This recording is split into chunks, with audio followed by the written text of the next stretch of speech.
అందరికీ హాయ్ అండి. Welcome to మా ప్రయత్నం న్యూ వీడియో. చాలా రోజులైందండి వీడియో తీసి. కాస్త మా పాపకి హెల్త్ అయితే బాగాలేదు. అలాగే రంజాన్ నెల వచ్చింది కదా, చాలా వర్క్స్ ఉండడం వల్ల చాలా బిజీ అయిపోయాను. సో ఇవి మేనేజ్ చేసుకుంటూ మిమ్మల్ని అందరినీ నేను చాలా మిస్ అయినానండి. సో సో మళ్ళీ మీకు వీడియో అప్లోడ్ చేయడానికి టైం అసలు కుదరలేదు నాకు. కాబట్టి మీకోసం నేను ఒక మంచి కాన్సెప్ట్తో వచ్చాను. సో ఈ వీడియో వచ్చేసి కొత్తగా వచ్చిన వాళ్ళకి, ఆల్రెడీ రావాలనుకున్న వాళ్ళకి, ఆల్రెడీ వచ్చి ఉన్న వాళ్ళకి ఈ వీడియో మీ అందరికి యూజ్ అవుతుందనేసి మీకు నేను ఈ వీడియో చేస్తున్నానండి. చాలా మంది కన్ఫ్యూజ్ అవుతున్నారు, అసలు ఇండియాకి కువైట్కి ఏంటి అసలు ఏంటి డిఫరెన్స్ ఈ సలూన్ వర్క్ అనేసి చాలా కన్ఫ్యూజన్తో ఉన్నారు. ఫస్ట్ అయితే కన్ఫ్యూజన్గా ఉండద్దండి. ఏంటంటే మన ఆంధ్ర సైడు ఇండియా వాళ్ళు ఉన్నారు కదా, ఇండియా నుంచి వచ్చేవాళ్ళు ఆంధ్ర సైడు విలేజెస్లో, టౌన్స్లో అక్కడి నుంచి వచ్చే వాళ్ళకి ఇక్కడ వర్క్ మాత్రం కొంచెం కష్టంగానే ఉంటుంది. ఎందుకంటే మన ఇండియాలో మనకి చాలామంది ఏదైనా పెళ్ళిళ్ళకి కానీ, ఏదైనా ఫంక్షన్స్ కానీ, అలా ఈవెంట్స్ కానీ, ఏదైనా నార్మల్గా ఐబ్రోస్ కానీ, ఫేషియల్స్ కానీ చేసుకుంటారు. ఇట్లా హెన్నా కానీ అంతవరకే వెళ్తారు. ఇంకా ఏదైనా పెళ్ళిళ్ళ కంటే ఇంకా మొత్తం బ్రిడల్ మేకప్ వరకు వెళ్తారు, అంతే కదండి. కానీ ఇక్కడ వచ్చేసి ఏంటంటే ఇది అరబ్ కంట్రీ కదండి, కువైట్ కదా. సో ఇక్కడ కువైటీ వాళ్ళే కాదు, మొత్తం లెబనానీ అనేసి, సిరియా అనేసి, ఈజిప్ట్ అనేసి వీళ్ళంతా అరబ్స్ వాళ్ళు ఉంటారు. యాక్చువల్గా ఏంటంటే వీళ్ళకు ఒక కల్చర్ ఉంది. అది ఏంటంటే వాళ్ళకు హెయిర్ అనేది బాడీ మీద ఉండకూడదు. సో వాళ్ళు చాలా క్లీనింగ్ మెయింటైన్ చేస్తారనమాట. సో దానివల్ల ఏంటంటే ఖచ్చితంగా నెలకు 2 సార్లు మాత్రం సలూన్కి విజిట్ అవుతారు. వాళ్ళకు నార్మల్ బేసిక్ వర్క్ వచ్చేసి manicure, pedicure, face waxing, body waxing అనేది తప్పకుండా కంపల్సరీ వీళ్ళు చేసుకుంటారనమాట. సో అందుకని ఇక్కడ ఎక్కువగా ఫ్లో వర్క్ ఉంటుంది. కానీ ఇండియాలో మాత్రం మనకి ఎప్పుడో ఏదో ఒక ఫంక్షన్కో లేకుంటే ఇంకా ఏదైనా ఇంపార్టెంట్ అయితేనే, దేనికైనా సరే ఇంపార్టెంట్ అయితేనే మనము అక్కడ ఇట్లాంటివి చేసుకోవడం జరుగుతుంది. కాబట్టి ఇండియాలో మన టౌన్స్, విలేజ్ అక్కడ వరకు అయితే ఈ వర్క్సే కాబట్టి పెద్దగా వాళ్ళకు కొంచెం కన్ఫ్యూజ్ అవుతారు. కానీ అటు మన కొంచెం హైదరాబాద్, బెంగళూరు అట్లా కొంచెం సిటీస్ వైపు వెళ్తే మాత్రం ఇక్కడ వర్క్స్ కూడా అక్కడ జరుగుతూ ఉంటాయి అనమాట. సిటీస్ కాబట్టి అక్కడ ఎక్కువగా మొత్తం ఇక్కడ కొయ్యటోళ్ళు ఏం చేసుకుంటారో అదే జరుగుతుంటాయి. హెయిర్ కలర్స్ కానీ, హెయిర్ ప్రోటీన్స్ కానీ, ఐ ల్యాషెస్ కానీ, ఇట్లా మేకప్స్ కానీ వాళ్ళు కంటిన్యూగా యూజ్ చేస్తారనమాట. ఇప్పుడు ఎక్కువగా చూసారంటే మీరు చూస్తున్నారు కదా, ఇప్పుడు టీవీలో చాలా మంది మొత్తం మంచి మంచి క్లినిక్స్ పెట్టుండారు.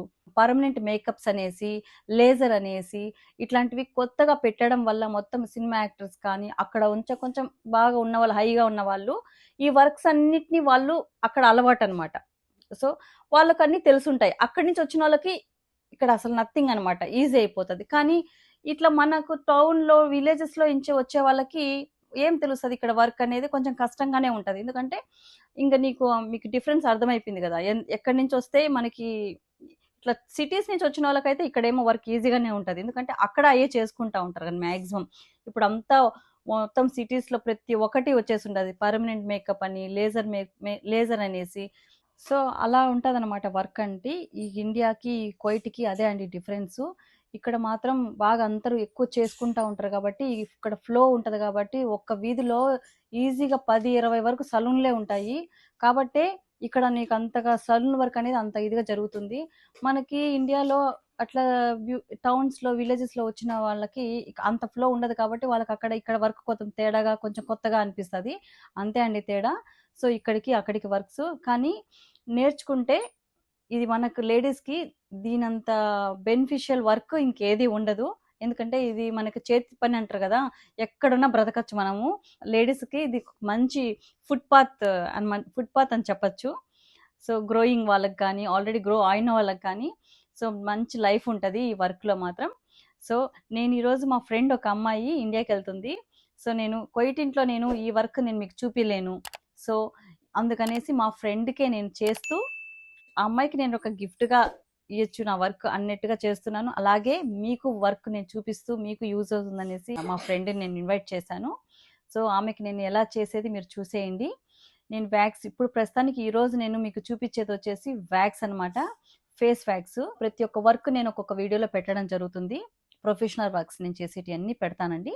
ఇవి ఎలా ఉంటాయి అనేసి మీకు వీటి గురించి ఏదన్నా డౌట్స్ ఉన్నా, కొంచెం మీకు ఏమన్నా సజెషన్స్ కావాలన్నా, ఏమైనా టిప్స్ కావాలన్నా ఖచ్చితంగా నాకు కమెంట్ చేయండి. సో నేను ఖచ్చితంగా మీకు అందరికీ మీకు ఆన్సర్ చేస్తానండి మీకు. ఓకే, సో చూసేయండి నేను ఎలా చేసేది. ఈ ఫుల్ ఫేస్ వ్యాక్సింగ్ అలాగే with eyebrows full threading waxing కంప్లీట్గా ఎలా చేయాలనేది నేను మీకు ఈ వీడియోలో చూపించబోతున్నాను. చూసేయండి. ఈ వీడియోలోకి వెళ్ళే ముందు లైక్ చేయండి, షేర్ చేయండి. మరిన్ని వీడియోస్ కోసం తప్పకుండా సబ్స్క్రైబ్ చేసుకోండి. మీ లైక్స్ 10 మందికి యూజ్ అవుతాయి. సో లైక్ చేయడం వల్ల 10 మందికి ఈ వీడియో యూజ్ అవుతుందనేసి చేస్తున్నాను. సో తప్పకుండా లైక్ అయితే చేయండి. సో ఇంకా వీడియోలోకి వెళ్ళిపోదామండి. సో చూడండి, ఇది వ్యాక్స్, ఇది వచ్చేసి క్యాండిల్ వ్యాక్స్. నా మైక్ పెట్టుకున్నాను. ఇది క్యాండిల్ వ్యాక్స్. ఇది ఫ్లేవర్స్లో ఉంటుంది, ఏమైనా ఫ్లేవర్స్లో ఉండొచ్చు. సో నేనైతే హనీ ఫ్లేవర్ తీసుకున్నాను. సో దీన్ని ఎలా యూజ్ చేయాలనేది నేను ఇప్పుడు మీకు ఎక్స్ప్లెయిన్ చేస్తాను. ఓకేనా?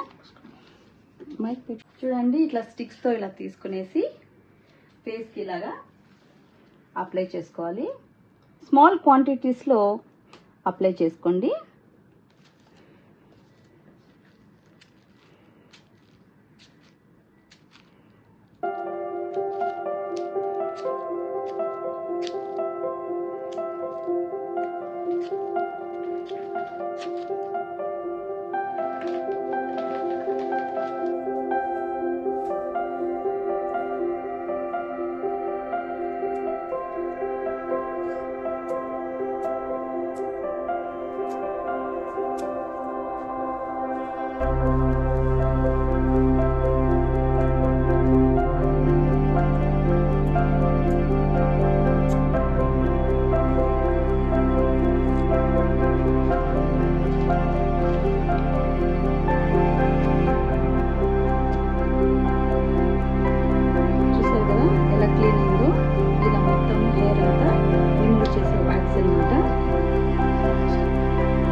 ఇదేనండి వీడియో. ఈ వీడియో మీకు నచ్చినట్లయితే లైక్ చేయండి, షేర్ చేయండి. మరికొన్ని వీడియోస్ కోసం తప్పకుండా సబ్స్క్రైబ్ చేసుకోండి. జై హింద్.